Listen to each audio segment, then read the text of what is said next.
Dulu, ketika saya pertama kali bertemu dengan perempuan itu, saat saya diperintahkan Pangeran Timur untuk mengantar pulang Sultan Bagus Mukmin.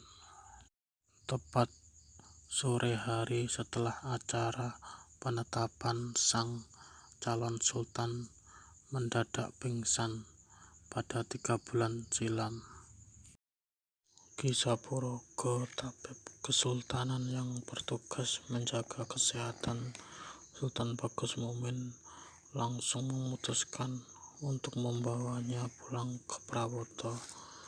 Lelaki yang telah merawatnya selama lebih dari 20 tahun itu yakin bahwa kesehatan sang calon sultan akan pulih ketika di pesanggerahan. Maka dengan sepasukan bergodo prajurit tamtama, saya dipercaya mengantarkan pulang ke kediamannya di lereng selatan Pegunungan Prawoto. Pada saat itu, Bagus Mukmin hanya ditemani oleh istri dan anak sulungnya, Aryo Pangiri, yang masih remaja. Maka untuk menurunkannya dari kereta, saya memerintahkan para prajurit untuk membopongnya sampai ke dalam sentong dalam. Ketika itulah saya melihat seorang perempuan yang tengah merapikan tempat tidur bagi ayahnya, membentangkan babut permadani lebar pada papan pembaringan dan menata bantal kulit domba di kedua sisinya. Seorang gadis remaja yang lembut perangainya, yang langsung membuat saya terpesona, datang menyambut kedatangan ayahnya dengan balutan baju kurung putih yang makin menambah pancaran kecantikannya. Anak kedua Raden Bagus Mukmin yang bernama Ratu Ayu Juru. Sejak itulah rasa tertarik itu muncul. Bagaimanapun usia Mataram telah mencukupi untuk berumah tangga, dan sepertinya di antara kami berempat, para putra almarhum Ayahanda Sekar, belum seorang pun yang menikah. Kang Mas Penangsang, Dimas Panuntas, demikian juga Dimas Panuntun. Maka dengan ini Mataram ingin memulainya. Bagaimana menurut Kanjeng Ibu? Kang Mas Penangsang yang menjadi Adipati Jipang pun belum berani menikah. Rencana Mataram ini sebenarnya bisa juga sebagai sindiran untuknya, bahwa Mataram saja yang tak punya pangkat dan derajat, yang hanya prajurit rendahan telah berani menikah, sementara yang punya kedudukan dan kewibawaan sampai hari ini belum juga berpikir mencari pendamping hidup. Apalagi katanya dengan mempunyai istri maka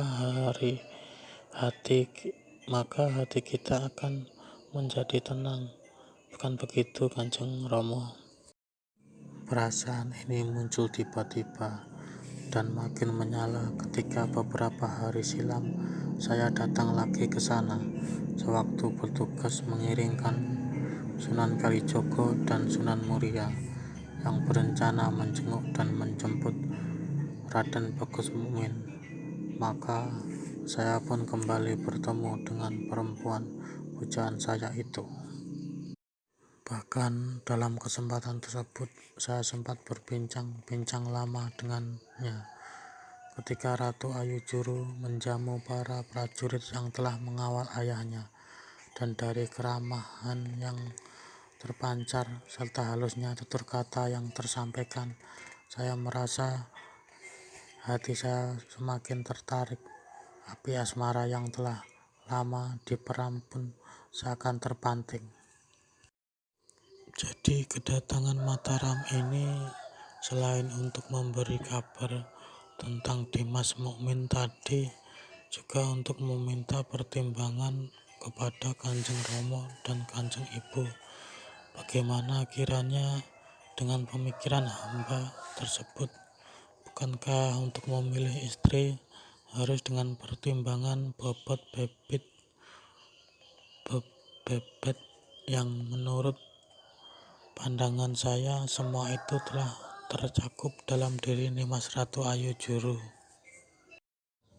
Sesungguhnya masih ada alasan lagi yang membuat saya ingin memperistri anak perempuan Raden Bagus Mumin, yang semua bermula dari keprihatinan saya atas keadaan ayah dari gadis tersebut.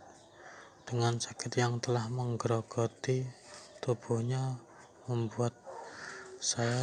membuatnya sangat memerlukan bantuan orang lain, sementara anak-anaknya belum beranjak dewasa. Maka Mataram ingin membantu dengan cara menjadi menantu. Jadi bukan sekedar kecintaan saya kepada Nimas Ratu Ayu Juru Kanjeng Ibu, namun juga ada niat meringankan beban beliau sebagai sesama kerabat kesultanan.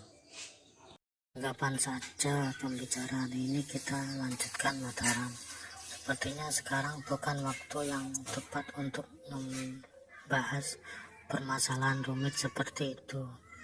Bukan begitu, Kang Mas? Iya,